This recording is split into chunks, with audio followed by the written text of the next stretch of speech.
discussing the final book in the Hunger Games series, Mockingjay. So we're left with a confusing ending to Catching Fire, and then Mockingjay kind of is calm and takes you through it in a more, I'm gonna say, sane fashion. And for me at least, I finally understood what was going on in the end of Catching Fire once I started reading Mockingjay.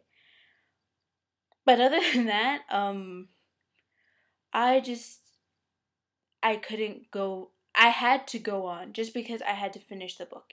I couldn't not finish it. I just had to know it got better, but so much of what happens in Mockingjay just threw me for a loop. Um I didn't trust District 13 from the beginning. I saw the foreshadowing from the beginning, and I kind of put it out of my head because I thought maybe it wouldn't be playing out like I thought it would. And then it does, you do get to go to District 13. And I was very weary about it from the start. It didn't seem right to me. Not just for the reason that Katniss was peeved with them, which is if you're so well equipped, with weapons, why weren't you helping the other districts? But just this sense of overpowering control they had over everyone that does ring true of the Capitol.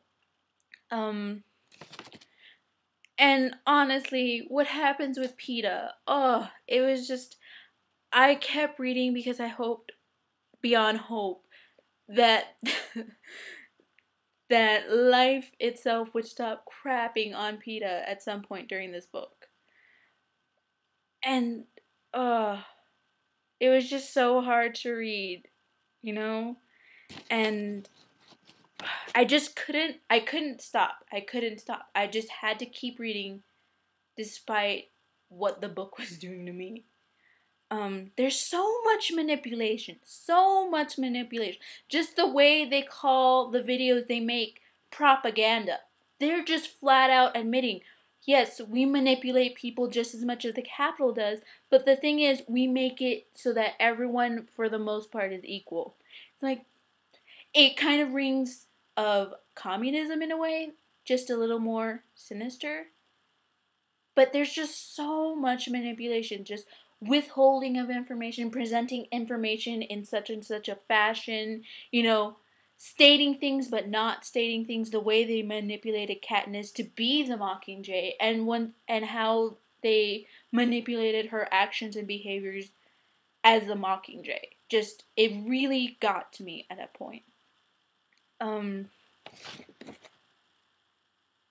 so it got really hard reading everything, especially the closer and closer she got to the Capitol and she got to Snow.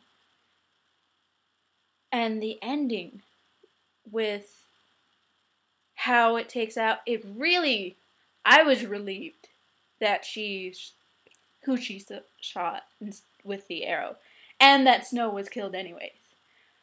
I think the one part, though, that Katniss just made herself a little bit less redeemable before that was when they were talking about a Hunger Games using the children from the Capitol. And the fact that she said yes. I get that it was for Prim. I understand how hard it must have been to lose Prim, especially knowing who made the weapons that killed Prim, or who at least inspired the weapons that killed Prim. I understand that. But I was hoping that, especially with how things were going with everyone, that she could at least have gone through some of the stages of grief that you go through and gotten to that point where you're at acceptance, where you're not looking for revenge, you're moved on. And I get that it was kind of a close time frame, and thank God that never happened, because I would have had to, everyone else be damned, if they had actually done the Hunger Games of the Capitol Children, I would have closed the book and been done at that point. But the ending, after the after the climax of executing Snow and what happened, and that slow kind of recovery we get with Katniss, I thought that was extremely well done, and especially just the ending with Peeta. I liked it, but in the epilogue, especially the way she phrases how she felt about having children and what happened with his children and what's going to happen with the children, I just feel like it was too soon. And maybe it wasn't the right choice for them. It happened, obviously. I mean, you can't, other than in fan works, you can't change what happened within the books. But I just feel like it wasn't the right choice for Peeta and Katniss to have children. And that's it.